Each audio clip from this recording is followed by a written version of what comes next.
Iniciando as aulas da terceira semana, nessa primeira aula nós vamos estudar sobre limites laterais.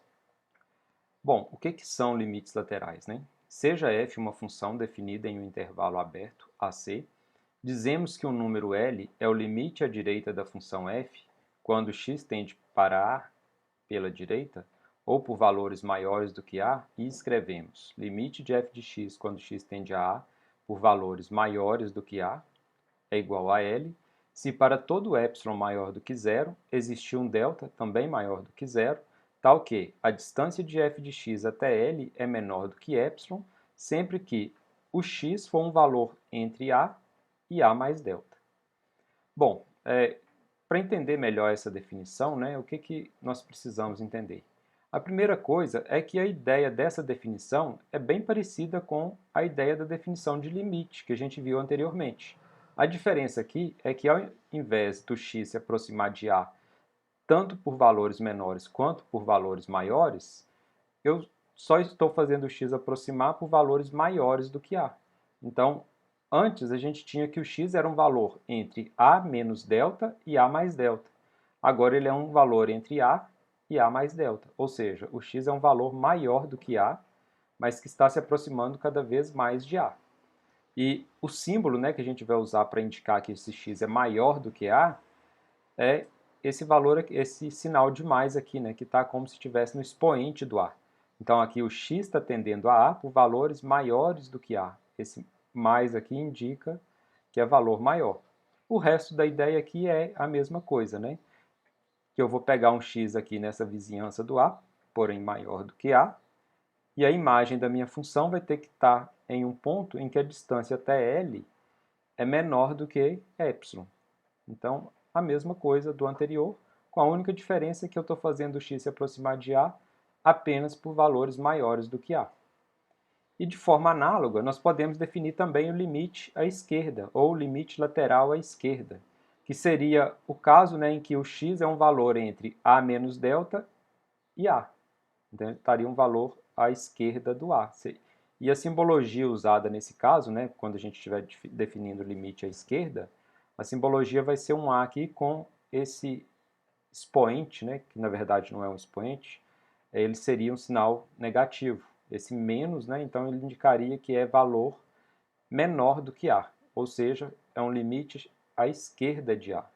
Então, para entender melhor esse conceito, vamos começar aqui com um primeiro exemplo. Dada a função f de x igual a 1 mais raiz quadrada de x menos 3, determinar, se possível, o limite de f de x quando x tende a 3 por valores maiores do que 3 e o limite de f de x quando x tende a 3 por valores menores do que 3. Como essa função ela é definida apenas por valores maiores do que 3, né?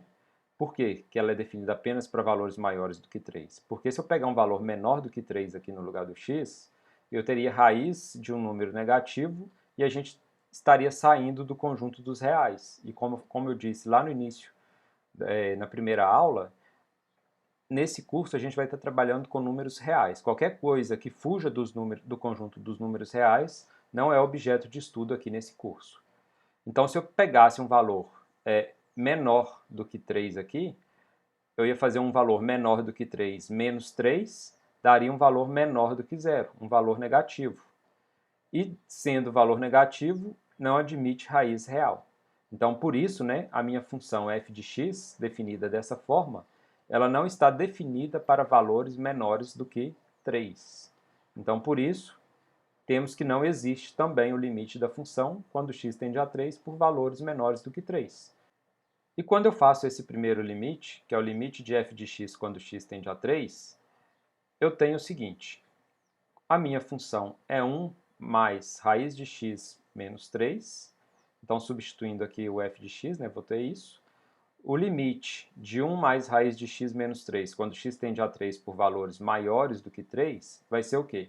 Vai ser eu pegar esse 3 mais aqui, eu vou deixar ele representado dessa forma na hora de jogar aqui no x, que eu vou entender que isso aqui é um valor um pouquinho maior do que 3. Não é 3, está se aproximando de 3, mas não é 3. Então, substituindo na expressão, vai ficar 1 mais raiz de 3 mais menos 3. Esse 3 mais aqui, eu vou usar essa notação para ficar mais fácil de falar, que é o 3, se aproximar de 3 por valor maior do que 3, né?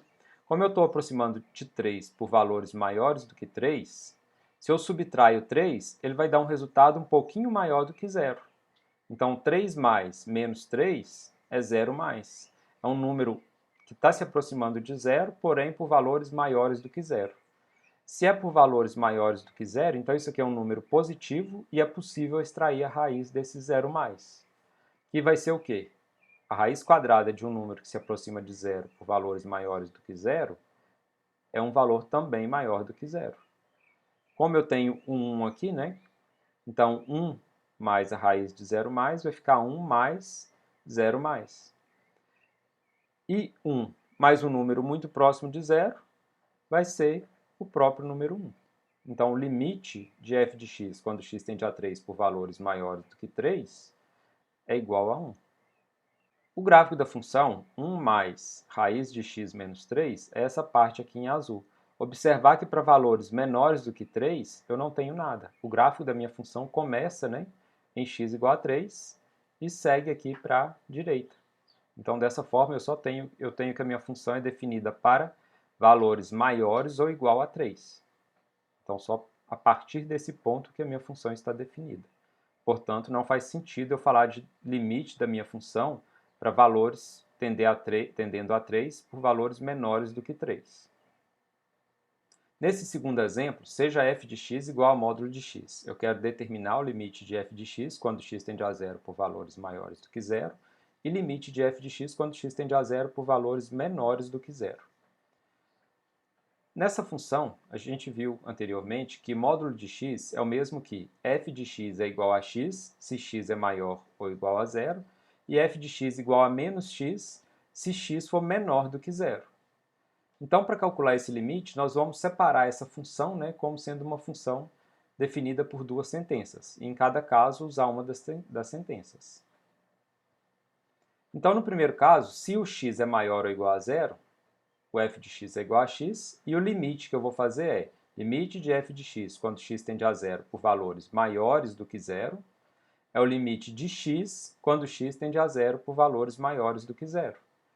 Agora eu pego esse 0 mais aqui e aplico no lugar do x, então vai ficar 0 mais, mas 0 mais, o que eu quero como resultado, né, é o valor do qual isso aqui está aproximando. Então ele está se aproximando de zero. Então, 0.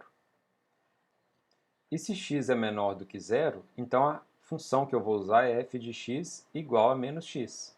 Para calcular o limite então dessa função, né, eu vou substituir esse f de x por menos x, observar que eu estou tendendo a zero por valores menores do que zero, então vou ter limite de menos x quando x tende a zero por valores menores do que zero. Aplicando esse menos zero no lugar do x vai ficar menos zero menos. Bom, mas zero menos, menos zero menos, seria aqui, o zero menos é um valor negativo, né, um valor próximo de zero, porém negativo. Com esse negativo aqui, ele vai ficar positivo. Então, vai ser um número próximo de zero, positivo. Ele seria, então, um zero mais. Bom, mas zero mais, novamente, né, é um x que está se aproximando de zero por valores maiores do que zero. Então, isso aqui é igual a zero. Bom, para a gente entender melhor isso aqui, vamos visualizar o gráfico também. Então, nós temos esse gráfico aqui, né, que é o gráfico da função módulo de x, f de x igual a módulo de x. Observar aqui que quando eu faço x tender a zero por valores maiores do que zero, quando eu faço x tender a zero por valores maiores do que zero, né, estou vindo nesse sentido.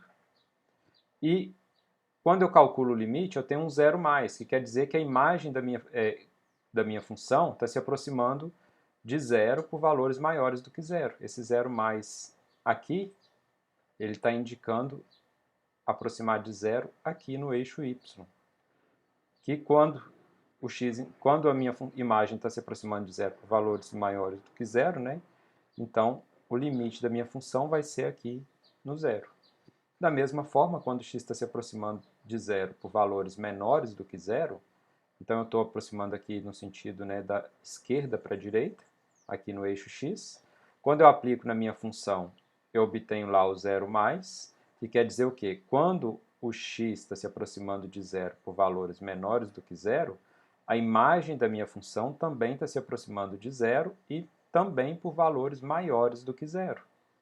Maiores do que zero. Isso até justifica, né, esse fato aqui de menos zero menos ser zero mais. Que a imagem da minha função está se aproximando de zero por valores maiores do que zero. Que o limite, então, nesse caso, é o valor para o qual a imagem da função está se aproximando, né? O valor do qual a imagem da função está se aproximando, que no caso é o zero. Então, o limite, nesse caso aqui, limite lateral à esquerda, também é zero. E, nesse último exemplo, seja f de x igual a 1 se x é menor ou igual a zero, e menos 1 se x é maior do que zero. Eu quero determinar o limite de f de x quando x tende a por valores maiores do que zero, e o limite de f de x quando x tende a zero por valores menores do que zero. Então, no primeiro caso, se x é maior do que zero, então f de x vai ser menos 1. Calculando o limite dessa função, então o limite de f de x quando x tende a zero por valores maiores do que zero, é o limite de menos 1 quando x tende a zero por valores maiores do que zero. Nesse caso aqui, a minha função é uma função constante e independente do valor, pelas regras, né, que a gente viu de propriedades de limite, independente do valor para o qual x está tendendo, o limite é a própria constante. Então, no caso, o limite dessa função é menos 1.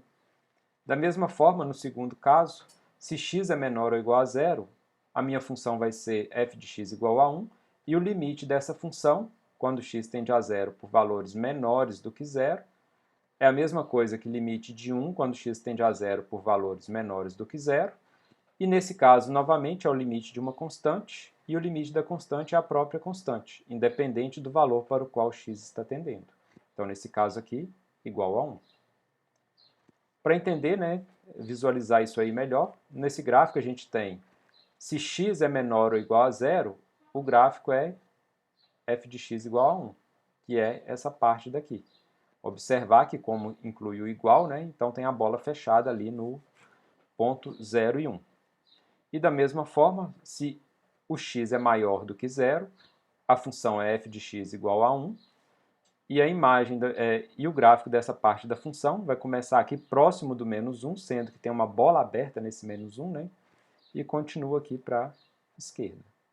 Então, quando eu aproximo de zero pela esquerda, a imagem da minha função se aproxima de 1. Quando eu aproximo de zero pela direita, a imagem da minha função se aproxima de menos 1.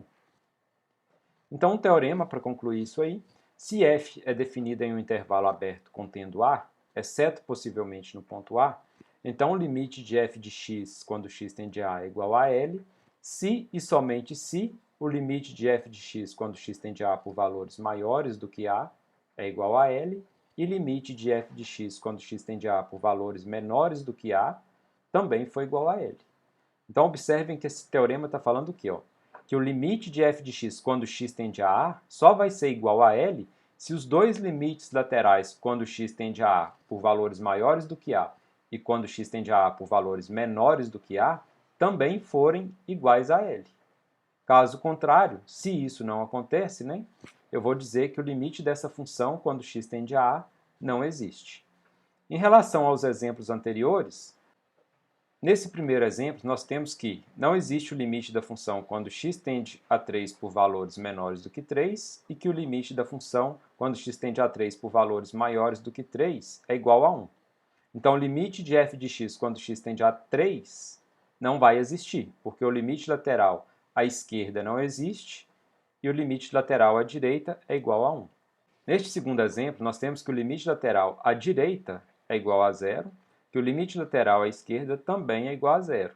Então, como os dois limites existem e são iguais, então o limite de f de x quando x tende a zero também existe e é igual a zero.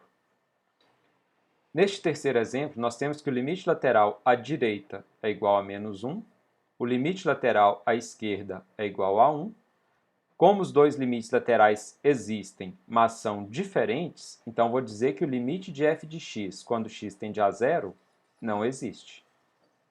Então, concluindo ali, né, o teorema, dos exemplos anteriores, concluímos que apenas o exemplo 2 admite limite nos pontos definidos. Ou seja, não existe o limite de 1 mais raiz de x menos 3 quando x tende a 3, da mesma forma que não existe o limite de f de x quando x tende a 0, quando f de x é 1 se x é menor ou igual a 0, e menos 1 se x é maior do que 0.